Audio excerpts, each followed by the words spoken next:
Welcome to Queens of Virtue, everyone. I'm Chanel Shalom, and this is my very first live stream. So I'm happy to have Mr. Edward Anderson. I hope my audio is good. Is it good, Edward? If you're there. So if you are new to Queens of Virtue, this channel is about femininity and relationships. So, what we do here is we pretty much prepare women to be wives. So, we have some concerns about the manosphere. I think a lot of women do. Um, I'm pretty sure you already hear people saying that, oh, they hate men, they're man hater. Excuse me, they hate women, and I think that that is a concern for a lot of women who probably listen to Kevin Samuels and also to some of the other smaller YouTubers. The smaller YouTubers are the ones that I prefer. But so I have some of my concerns written down. So the first one is what we're going to be talking about tonight is, are the men in the manosphere against marriage? Are they against women? Are they against female nature?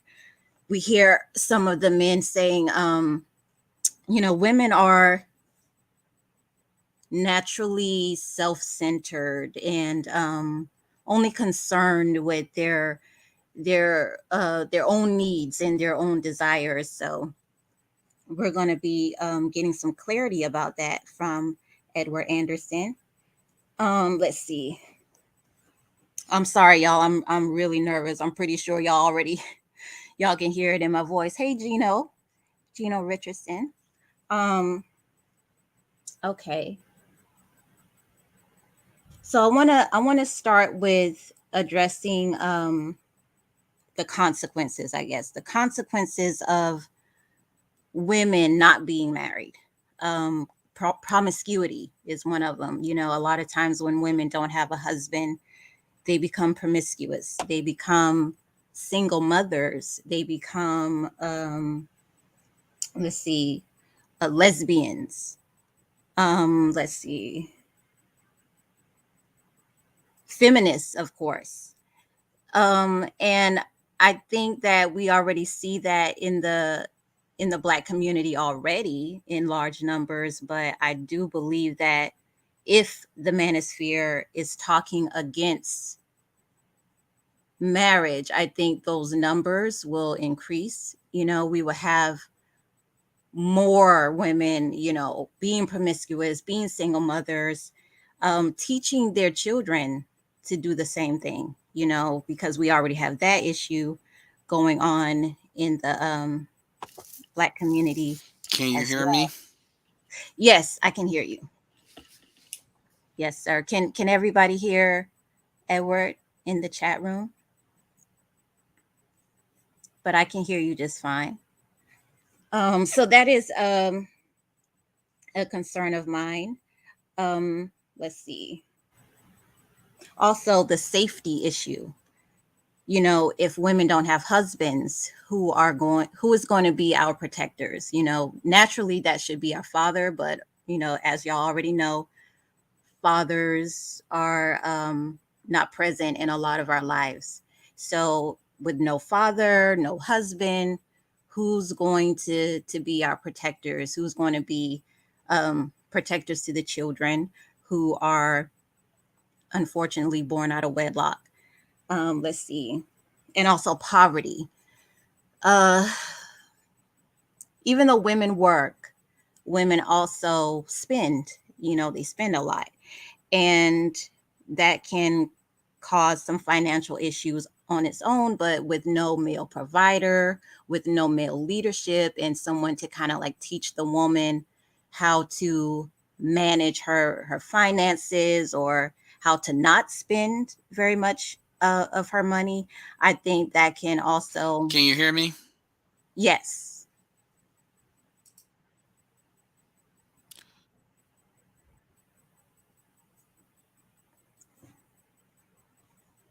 Is everyone in the chat room able to hear Edward Anderson?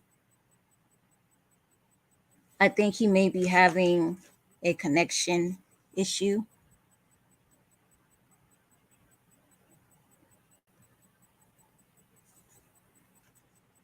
Okay, everyone is saying that they can hear.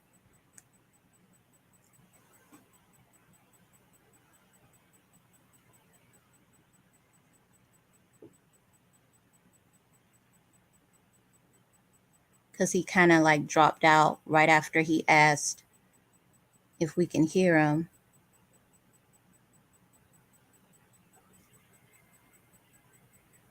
But anyways, whenever Edward comes back on, let's see.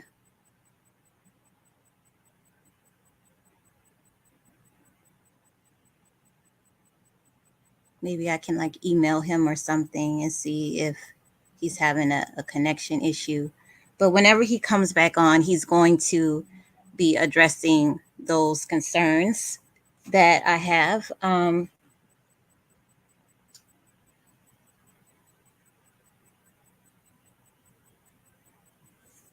Let's see.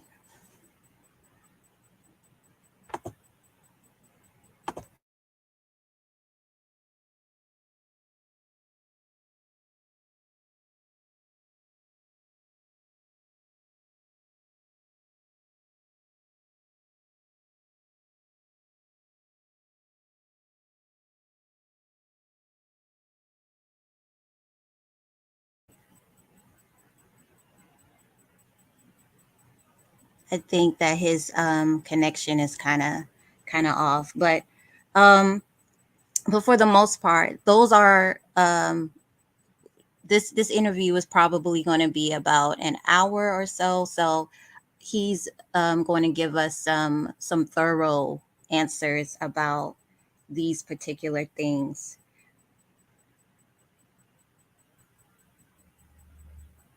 I do feel like the femininity sector of YouTube and the I guess the masculinity sector or the red pill sector kind of has conflicting messages in terms of marriage because as y'all already know, we a lot of femininity coaches, we are, you know, teaching women to be, you know, feminine and compliant and submissive. At least that's what I teach. I like to teach about those type of things, submission. I just wrote a book about submission, by the way, called The Art of Submission. And when I'm teaching these types of things, and then I go into the manosphere, and then I see certain content creators saying things that are against marriage, it makes me wonder, am I teaching women something that is going to be, you know, basically a failure? You know, are they going to end up with egg on their face, basically? So that is something that I'm concerned about as a femininity coach, because I don't want to I guess, get these women's hope up to have a husband if that is not on the horizon for them. So that's something that I'm hoping that he can address for us.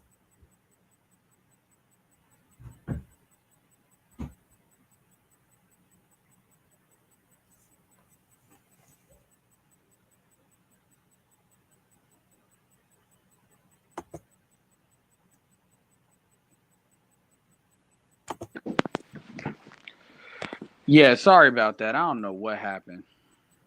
That's okay.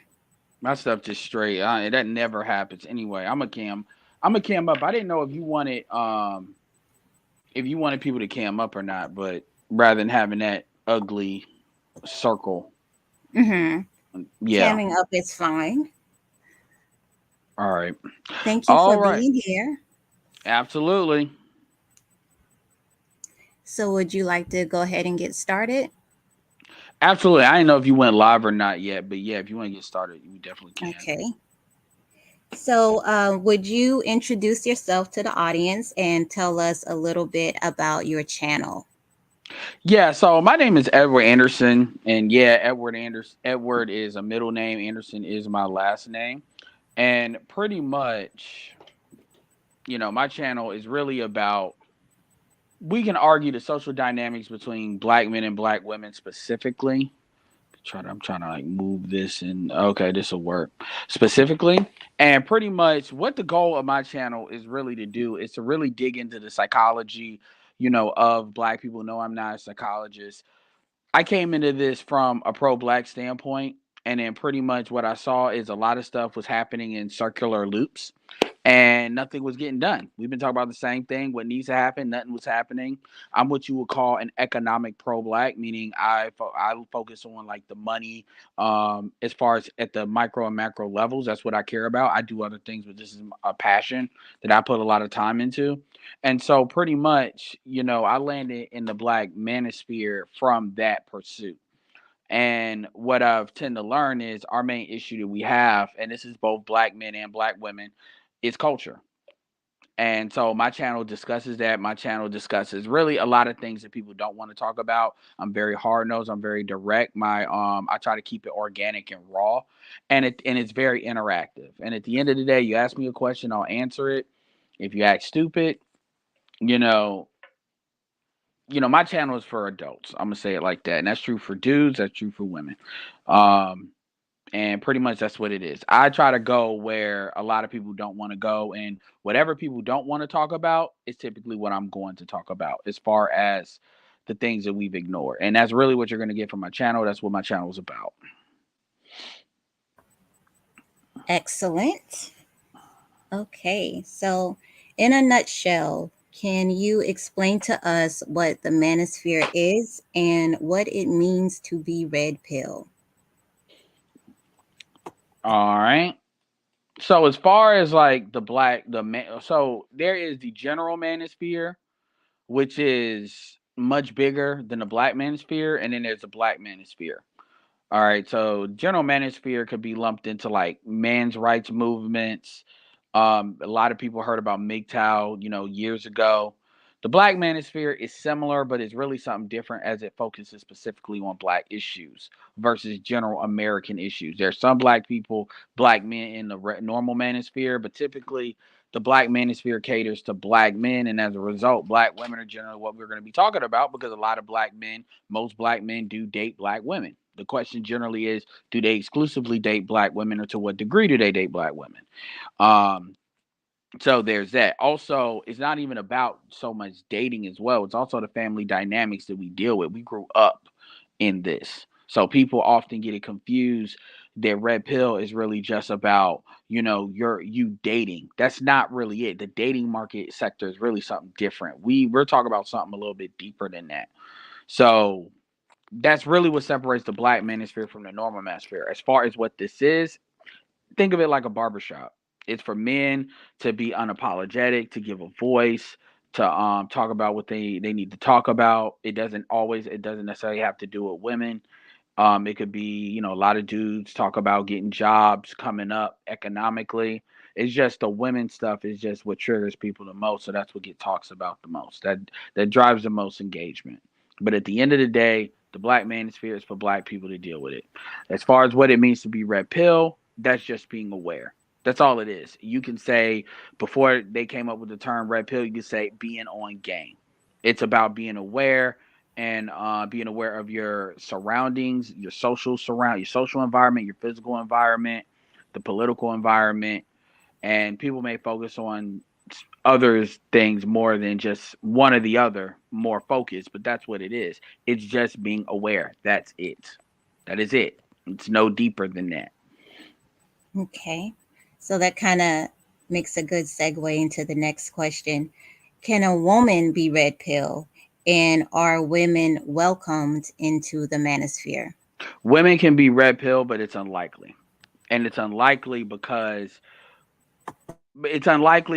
women have to be to be red pill is to be more logical first. So just like, so can a woman be logical first? Yes, but generally you're not going to see that.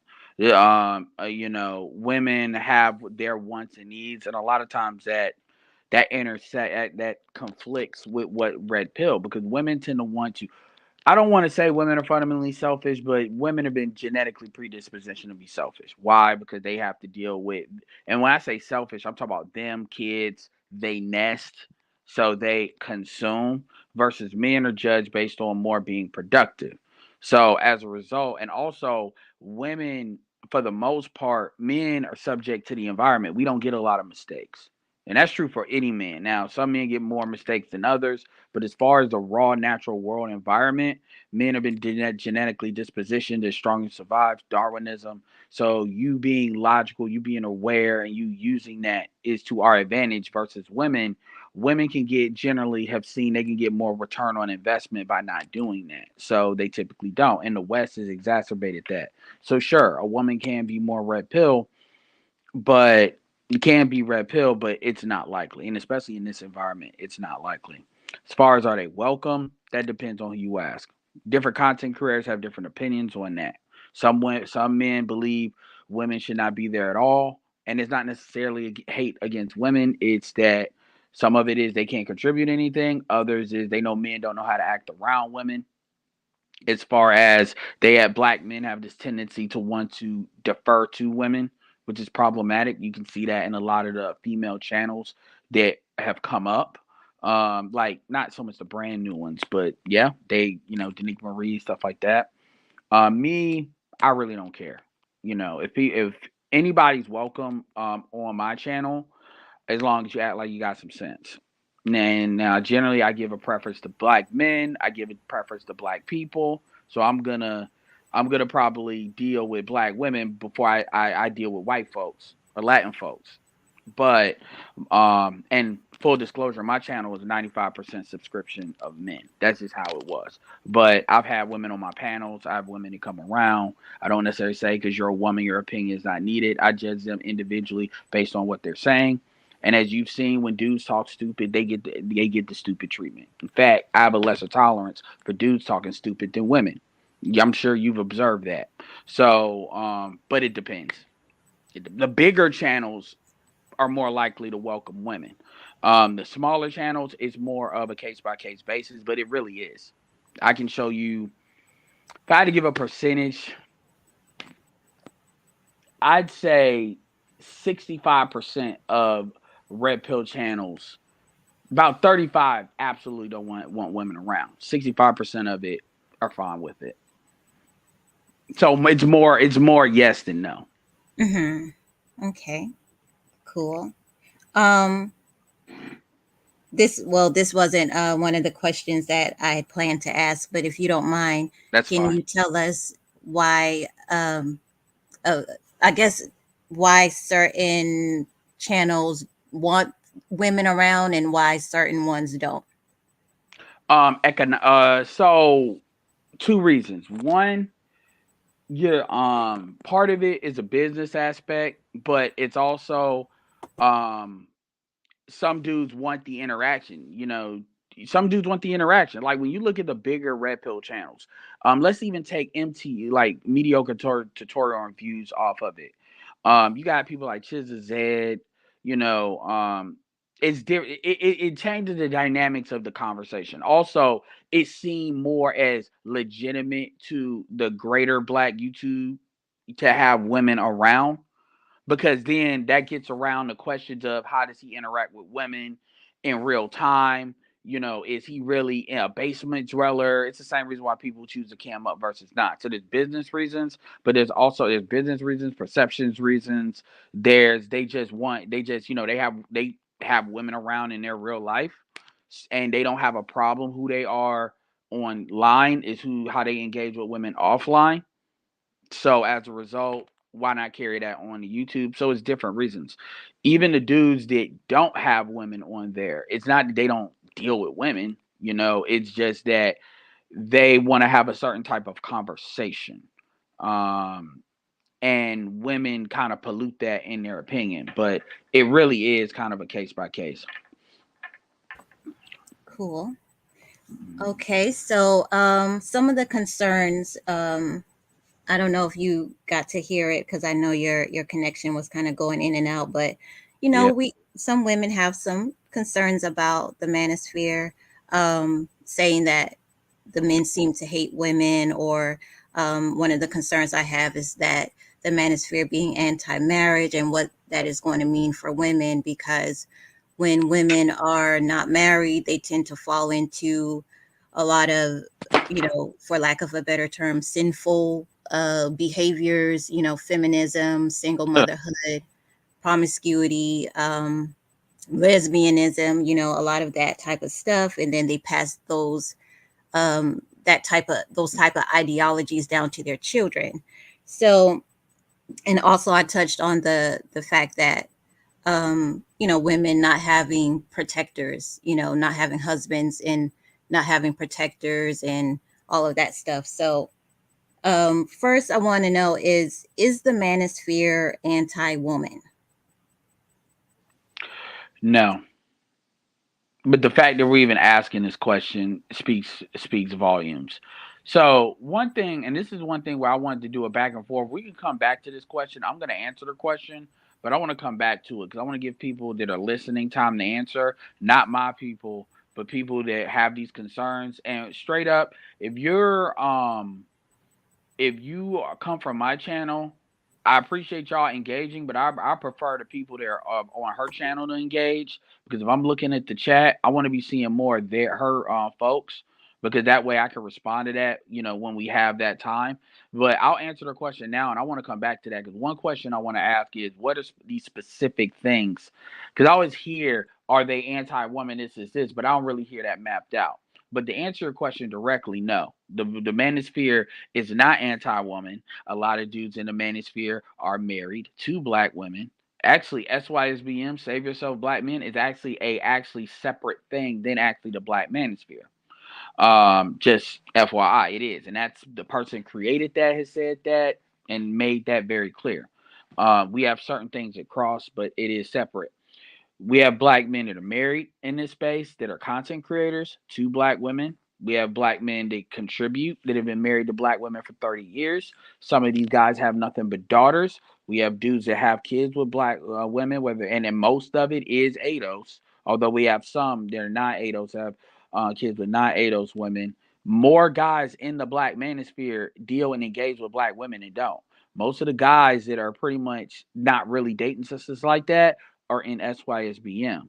And yes, there are some of them over here as far as cross because we have similar things, but there's that. Also, this thing about being anti marriage, and then this is where Rod made that distinction. SYSBM is actually pro marriage. They're more pro marriage. They're just not they're gonna marry based on who's best for them and not allow the guilt trip of race to come into the equation. Um, and that's just what it is. As far as the black manosphere, more black, most of the black folks in the black manosphere are pro long term relationships, but they're not. But it's the paperwork that's the problem. Why? Because the laws need to be updated. The laws are very counteractive. You're asking way too much of a risk from us, and then the statistics have shown that women are just not being as committed as they used to. They're just not. And that just is what it is. And then you also hear women, men actually want to be married, black men in general, more than women if you let them talk. Outside of YouTube, you really don't hear a lot of black men really talking about not wanting to be married. But you do hear women talking about waiting too long or acting like marriage is what it is, or if they're at or they set these prices that they know are absolutely unreasonable for them to be married. Offline, you hear that more from them than you hear from the dudes. As far as the manosphere, we're really pretty much giving voice to on the marriage front that at the end of the day, um, dudes are not. We have dudes have to see what's valuable for them when it comes to marriage. They just do. Marriage is not some obligation, especially if you don't have kids. Marriage is not some obligation that we owe. Women are not owed marriage, just like how men are not owed sex. Women control sexual access, men control relationships. And what you have, especially in the aftermath of the Will Smith situation, and I can show you what shaped me in marriage was guys that were already married, divorced, married widowers, black men, and I can tell. So they did control their marriages, So I'm not shaped by people that weren't married as far as my view on it. Am I against marriage? Not necessarily, but I always tell dudes, you better really know why you're gonna do it. And you better understand, is it really a long term situation that the woman wants, or is it really just something they're emotionally involved in? And what I find is most men don't even know why they're getting married. They just think that's just something you're supposed to do. There is no, I want to get married for this reasons. This is the vision I have for that. And if you don't, then in my opinion, you shouldn't. But that's just me. But yeah. And then as far as the lesbianism and sinful behavior, I say it on my channel. You're a single mother in your mind before you ever have your first kid. That's true for lesbianism. Marriage, women not being married in my opinion, has zero to do with why women partake in certain things. Because if you look at the ages they start those things, it's not, oh, I'm 30, I'm not married, let's go gay, let's start playing in the effery, for lack of a better term. No, they start that in middle school, going in high school. Okay. Does the manosphere encourage men not to date or not to marry? And if so, how come? Um, for lack of a better term, I'm gonna do it in this way. There's pump and dump. There's dating. There's dating, which can lead into a long term relationship, and then there's marriage.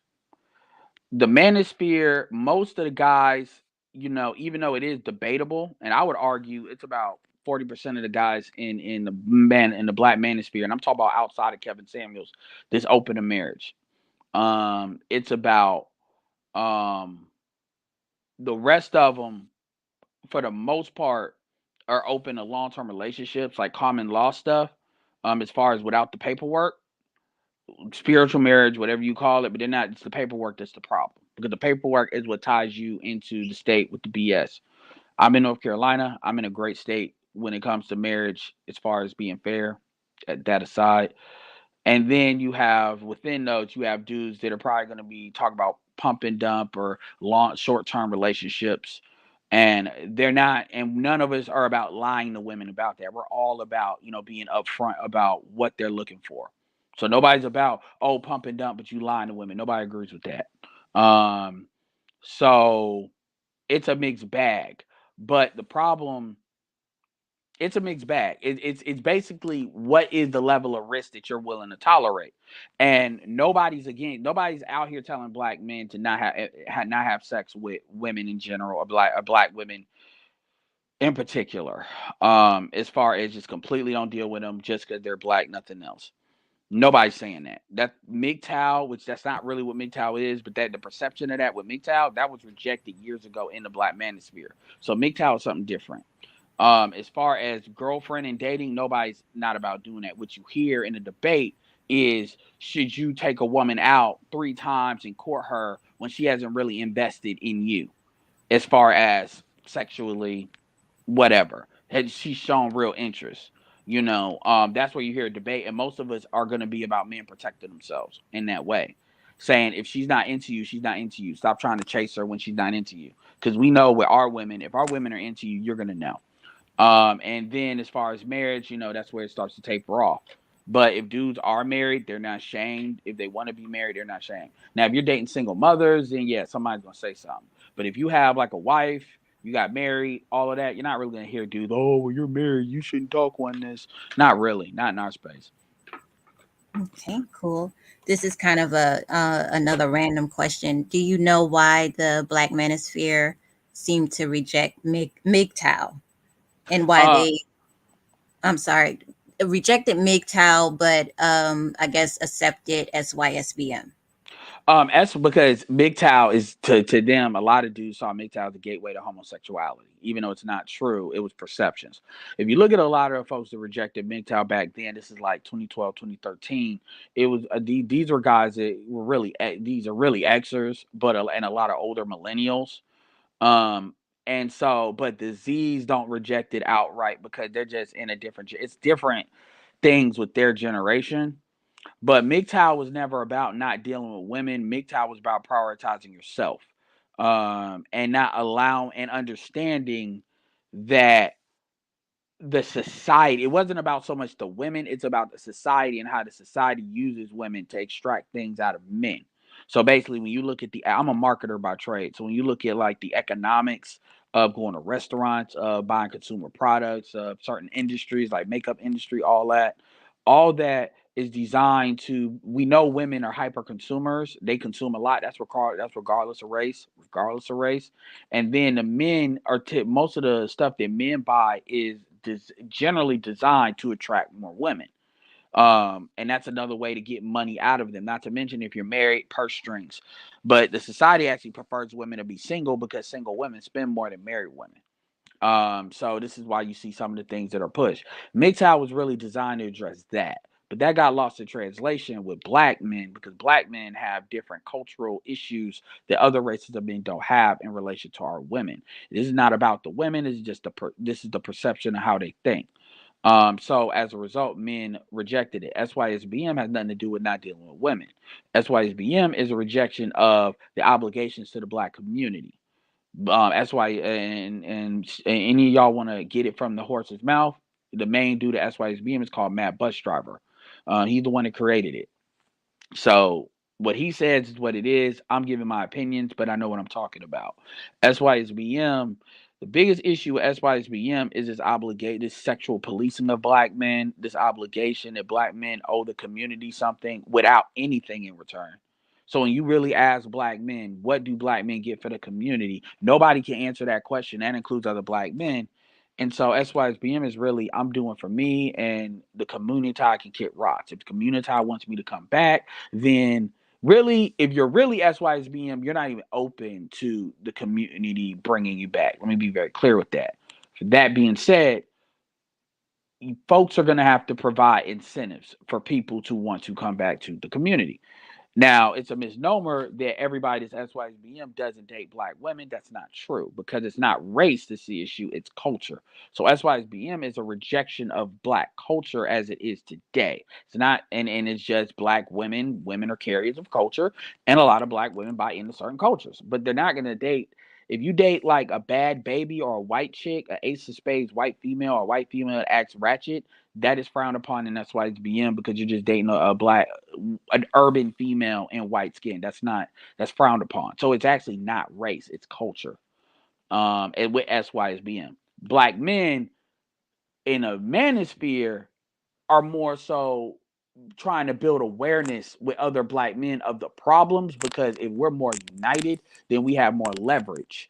And that's what we're doing. We're not really there to change black women. We're there to increase the saturation rate of how much men understand that this is a real problem.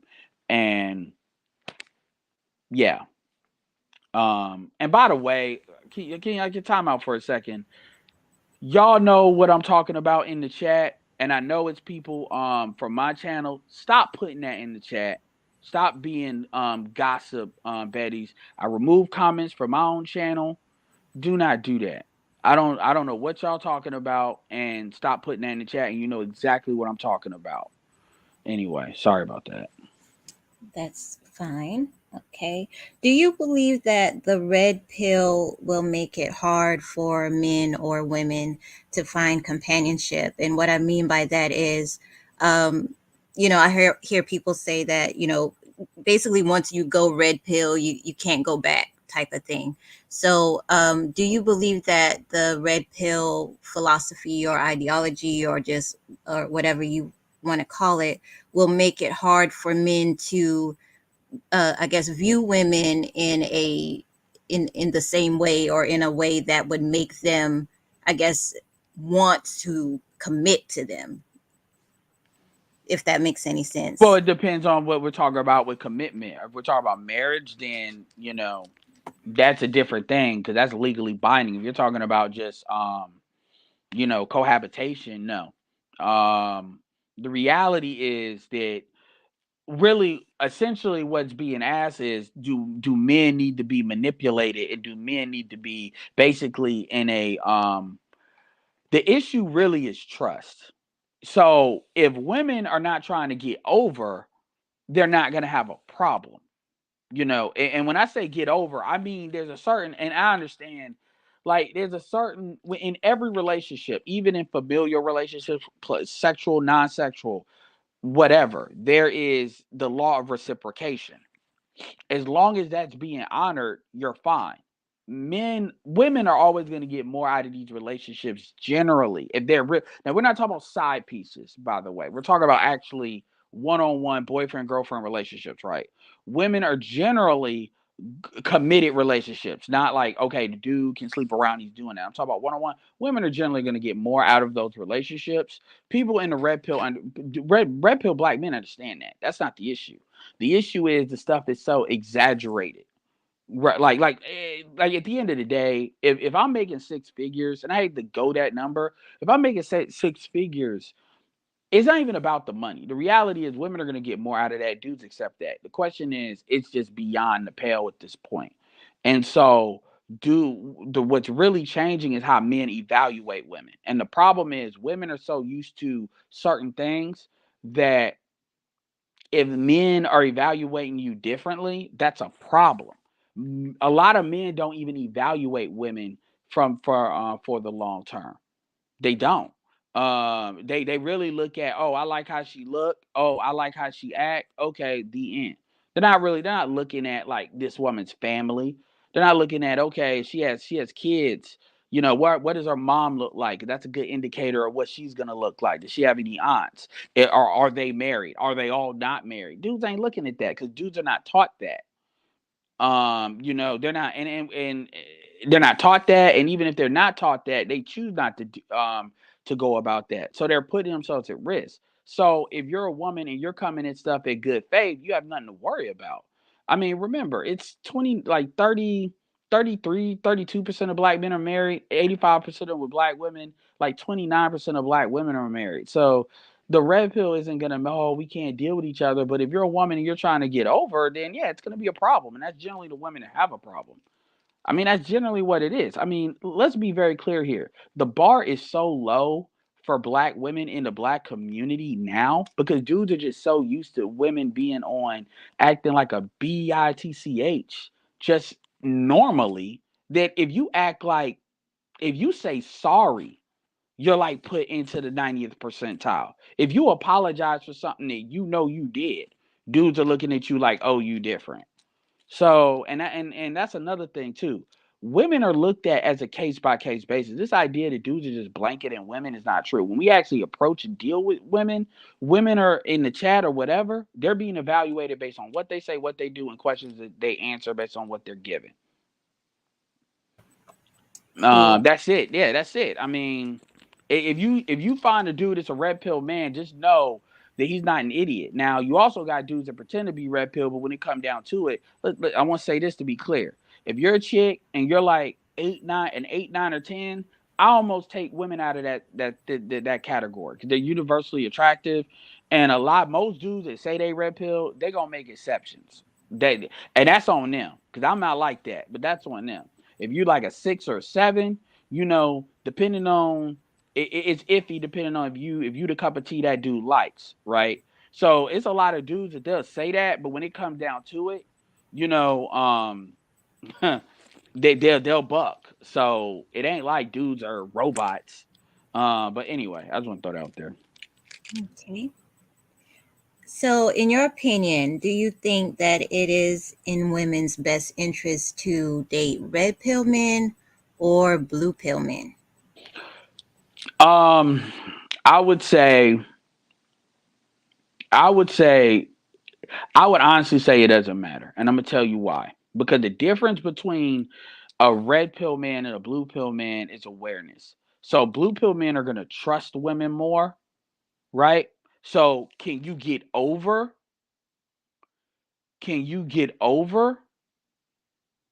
on red blue pill men more? Sure.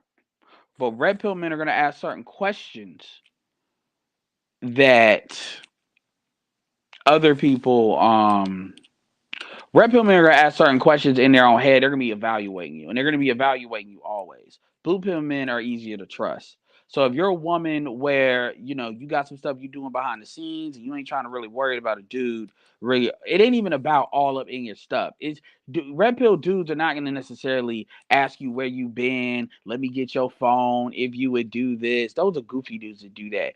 Everything is going to be in here. And the biggest issue a lot of women have with red pill dudes is red pill dudes, they're not telegraphing a lot of stuff. They may make a note of it in their head, but you know, they're not necessarily asking you stuff because that's gonna get your radar up. So they're just observing a lot of stuff. So it depends on the woman. But if you're somebody and you're coming at a relationship in good faith, if you generally like a guy, I mean, then whether they're red pill or blue pill isn't gonna make a difference from her perception, except in her ability to probably take advantage of a man's trust. That's probably the main thing. Okay. So, do you have any advice on how women can adjust to dealing with men who are red pill or red pill aware? I mean, be candid, be honest. If you don't like a dude, don't like simple things. If you don't like a dude, don't take him out on it. Don't go out on a date with him just to spend his money. I mean, don't. Now, if you're dealing with dudes who got hella money and they just throwing it at you, I mean, that is what that is. I'm not here to tell you, but if you dealing with dudes that and you don't like them, stupid stuff like that. Because when y'all do that, all y'all doing is they gonna start going to YouTube and finding us. I mean, the reason to like if you want to eliminate the idea of red pill, women just need to stop doing effery. I mean, the red pill didn't exist even in the 2000s. I mean, 90s music as far as 90s music as far as R&B is, I mean, women were doing crazy stuff then, but the stuff is overt. That's the problem. Stuff is overt. The difference now between now and in the past is in the past when I was growing up, women understood that if you can get dudes on cruise control, it's in your best interest to make him feel like a man, and basically keep him on cruise control. Now those are women that were still trying to get over, but they understood you have to put oil in the engine to grease it up to get it to do what it needs to do, right? They also had a better barometer of measuring, security. Now what it really is you have a lot of women that are pretty much saying they're owed the top 20% of guys rather than saying, okay, if I can get this, this, and this, I'm good. And then on top of that, they want to run a relationship. It's just my cake and eat it 2 times 10, and dudes are rebelling against that. They're going to, and there's really two things you're dealing with. Number one is you're dealing with the dudes that the numbers favor them, like they're in this. I call it currencies. You have economic currency, genetic currency, which is things like height, what women find physically attractive, sexual currency, which is kind of in line with genetic currency, and then social currency. Dudes are starting to be just like how women are hyper aware that if they can make their own money, they have leverage, in life. Men are aware that if women want them, they can leverage that. So those guys, it really doesn't matter if they're red pill or not. That just is what that is. That's what. And then you have the other guys that are what I call like these second or third string quarterbacks. You know, and when I say top tier guys, I'm talking about guys that a lot of these women would leave their own boyfriends for, even though dudes doing everything right. Then you got the other guys that they're cool with being around, but the way they're programmed today, that's not like their very, very, very first choice. Um, those are the guys that are starting to really understand. And this is where it gets like murky, because as the problem in the black community is it's not so much that black men can't get women, it's just a matter of, are you going to exclusively date black women or not? So it's not the same that like the white manosphere has. So it's different. So dudes can say I'm culturally incompatible with black women. And like I said, if you can't get no woman, the problem's you. But it may be you're not what they want, and then you may have better results other elsewhere. And if that's the case, that's what black women have to contend with, because black men are only 6% of the population. And so at the end of the day, as far as what they can do to adjust, women know what they're doing. They just need to stop thinking we're dumb and we don't see it. And as long as they do that, that won't be a problem. Like if you want more marriage, women need to be the ones to get these laws fixed. get these laws updated, and then more men will take the risk of marriage. It's very simple. But what it is women don't want to give up anything. And what the perception has been is dudes are just going to keep on coming over there to with little and little and little. It's not working that way. And to the point where some dudes are actually opting out entirely. But we don't really address that in the black manosphere. That's something else. Very good. This is another random question. Do you believe that we can change around the statistics in the Black community? The over 70%, out of wedlock birth rate, and how, Black women are getting married like 15 years later than the average white woman. Is there anything that you think that women can do, or Black men and women together can do to change these things around? No. I mean, honestly, the way I look at it is there needs to be a splinterization of the black community. I mean, to not be negative, not be too negative. As far as if you're talking about black community as a whole, the answer is no. If you're talking about, splitting the black community up, as far as like class and stuff, and really honoring those barriers, and I'm not just talking about economics, I'm talking about in mindset and values, then it looks a lot better. But that's gonna as far and one of the reasons why is because quite frankly, women. Let's be very clear here: women are not going to change it. The problem is the women that understand it's a problem are going to get devoured by the women that don't give a damn about it. It's too many of them. Me telling a woman to pretty much fight the good fight and argue with women, or debate with women about this is essentially the same thing as me telling a female to walk in traffic without looking both ways. It's pretty much it's that women are a lot more forceful, and I would argue aggressive and violent with other women because they see that as traitorishness, which is why you haven't really seen it like that in big numbers up until Kevin kind of blew up. And I know what they're putting in the chat. I pretty much covered the chat up to not mess up my what I'm trying to do. But yeah, so you see that more because women were more aware of each other now, so it makes it better, but it's up to the men. The men. The problem is the Z's are don't think like the millennials, and the millennials don't think like the Xers. The Z's are not even trying to deal with black women like that for the most part. They're pretty much if you're not nice or you're not what I think you should be, I'm not even trying to holler at you. Now you're always gonna have some dudes, but for the most part, that's much bigger numbers because they didn't grow up with that girl next door black woman like millennials did. They didn't have that image. They're showing the thought from the jump. So they don't have like this blue pill filter they have to turn off. They were red pilled before they even got to YouTube. That's why you don't see a lot of younger dudes on here. They grew up with these females wilding out. See, we with me, it was more of a transition. More of a transition. Extras, they had their own problems with drugs. So as far as turning around, men, unfortunately, black men are going to have to dominate women from the sense of the greatest power we have is the power of choice. Meaning, we're going to have to choose something else for women to really understand that we're not playing. And that doesn't have to be another race, that could be intercultural dating. And by the way, I've talked to black women. I don't know if you know who the breakdown is, a woman's perspective, but Danielle and Concrete. But she said that a while ago. Women are not going to change as a group until black men pretty much wholesale leave them. But see, the problem is, what if that happens? Can you put that genie back in the bottle? So, kind of a middle ground for that is splinterization, which is I always say 20% of black women act like they got some sense. If they pretty much learn how to find each other and form up, and they want to be with black men, you know, you'll have a network like that. I mean, we're 44 million black people. Remove 10%, which is 5 million non-ADOS. I mean, that's more than most countries. So, but yeah, splinterization. If you want to keep the community, splinterization is really the only option. And you gotta let the 304 shit and the dudes that just want to shoot up the club and all of that. The few dudes that is, they got to be on their own thing and just be allowed to bottom out. That's how you have to look at that if you really want to have a viable black community. Because if you think we're going to do this with everybody, it's just not going to work that way.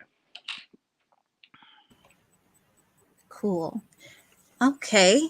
So is there anything else you want to add, or I know you said you wanted some of the females in the chat to ask questions or to clarify something, but I Yeah. honestly Yeah, don't. that's done. That's done with, especially what's going on in the chat. That's why I lowered the chat. My thing is Mhm. this: what I want, and this is whether they're in here now or they're looking into the comment section, is I want to know specifically what are these fears? Because what I see is a lot of projecting, and I see a lot of straw man arguments. I like, for instance, you'll have women about content creators or people that choose to participate is they'll talk about all this stuff about what men have said, men have done. I'm not saying it don't exist, but when we say what women have done, we show it. We don't either stats or we show it as far as what has been said or heard. And we show a consistency of it to show it's not just us pulling it from one person. Like TikTok is a good place to pull it from, but we don't even need TikTok. My thing is I want to see, like, let me give you an example. When you look at marriage, the idea is black men expect black women. This women will say black men expect black women to have their feminine role, right? To have their feminine role, which means work at work, which means work a 40 hour a week job, maybe more, and then come home and cook and clean and take care of the kids. That's what they're arguing. I've never heard nobody say that in our space. Like, we understand if you're talking about delegating quote unquote housework, men understand that if a woman is working 40 hours, then he's gonna have to do some of the housework. Nobody's arguing that.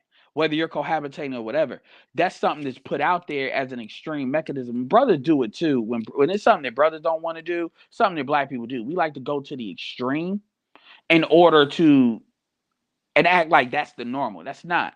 So when women say, "Oh, I can't be feminine even though I work," 70% of white women work. Most women, Hispanic women, have pretty much the championship right now when it comes to femininity, at least by perception. Most of them work.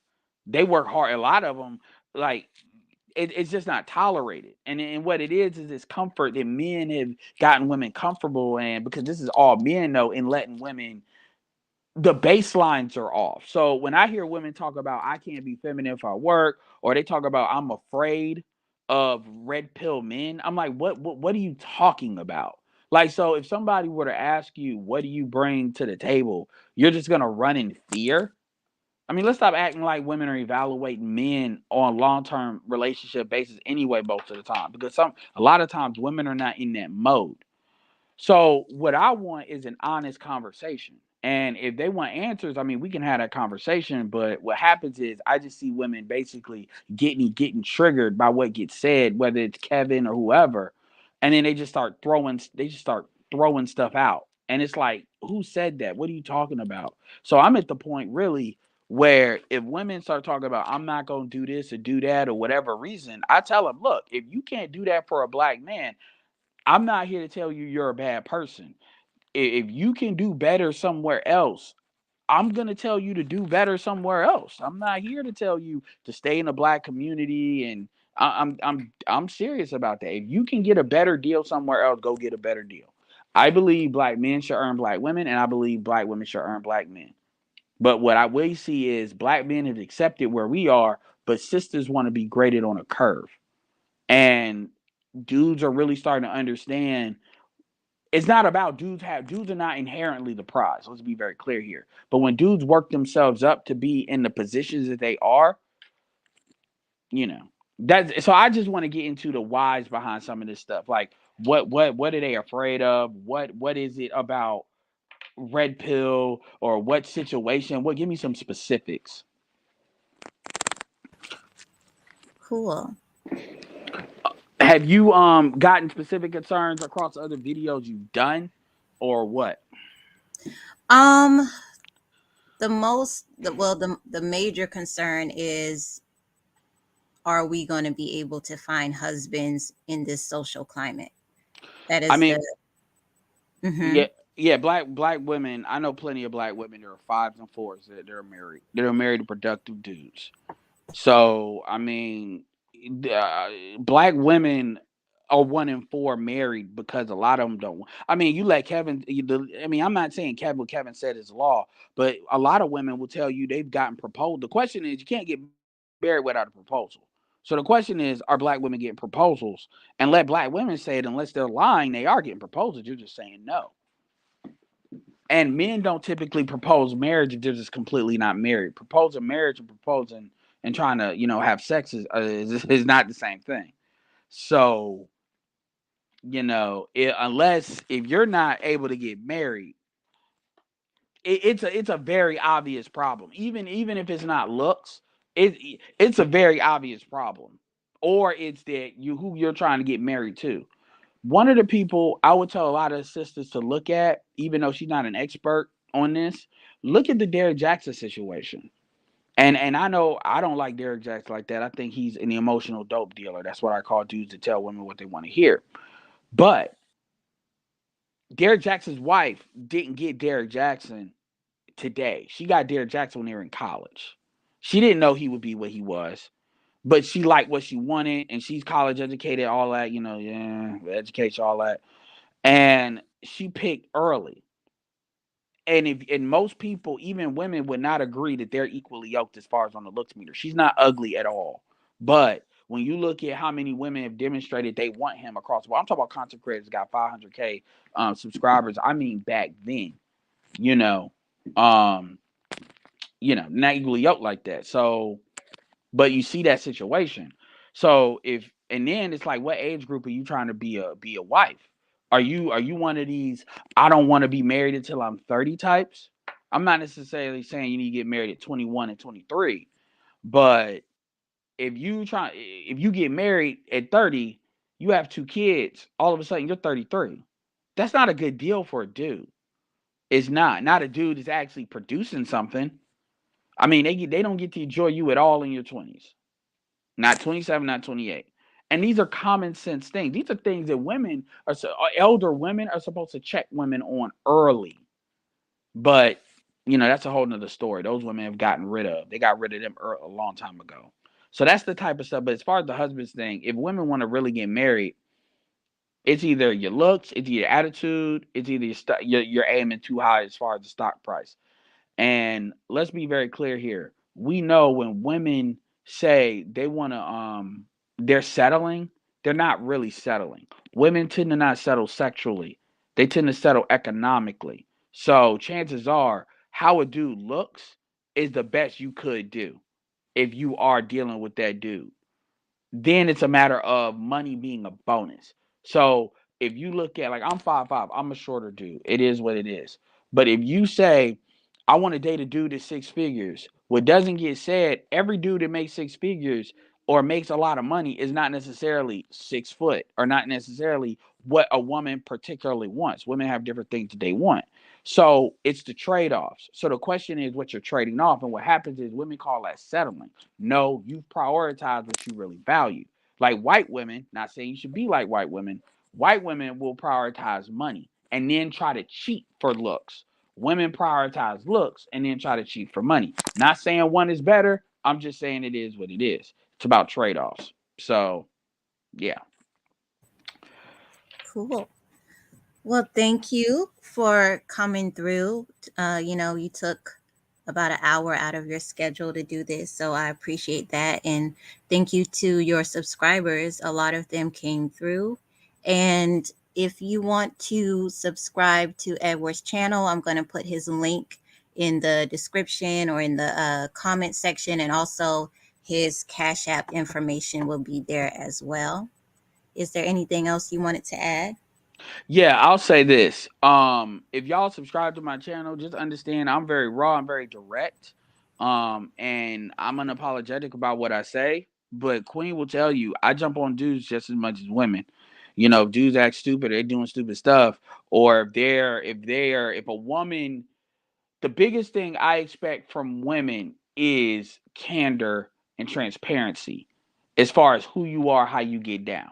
If you are a savage and you present yourself as a savage, or it's what I call reasonable understanding that that's what you are, and a dude chooses to engage with you anyway, that's really on that dude. For example, like in the male situation, it'd be like a dude that has multiple kids but multiple women. If you believe you're going to be the fourth baby mama, and that you're going to be married, no matter what he told you, it's reasonable. That's not his track record. The same thing for women. If a woman presents herself as a savage, and I'm not saying that's a bad thing, but they are about hot girl summer, all of that, free spirited, and then you believe your manhood can change them. As a man, that's on you because you chose that relationship and engage in that. If a woman says she's crazy, and then your dude that says crazy badge is the best badge, okay, everything she does after that is your fault. That's how I see it. So most women, even ones that I get on their nerves, will tell you about me that I'm direct. They'll try to say I'm harsh, which I don't think I am, but they will say I'm fair. That's what they will say. I'm not on no, well, men should just be able to have male privilege and get away. You don't never hear me use that terminology. But at the same time, it's about reciprocation. So with that being said, you want to check it out, go ahead. It ain't for everybody. I got a 95% male view rate for a reason. But just letting you know. So don't get mad at Queen if y'all come over there. I say something like, you shit me over there. Da, da, da. I'm telling you right now. So yeah, I'm done. Okay. Yeah, Edward is really logical. What made me want to interview him is I don't know if he ever described himself as a pro-black, but he came off that way to me, and he came off as someone who was fair and who was able to look at both perspectives of a issue, look at the all sides basically. So I felt like he would be really good to explain these issues to me because I felt like he would be able to at least understand the my perspective. So I very much appreciate you coming through and giving us a really good interview. This is my first live stream, so I don't really know exactly what I'm doing, and of course, I'm really nervous. So, and the people in the chat room, they're very respectful. They're not saying anything too crazy or whatever. So, thank you to everyone in the chat room, and thank you, Edward, for coming through. No, absolutely. And thank you for having me and peace out. Bye.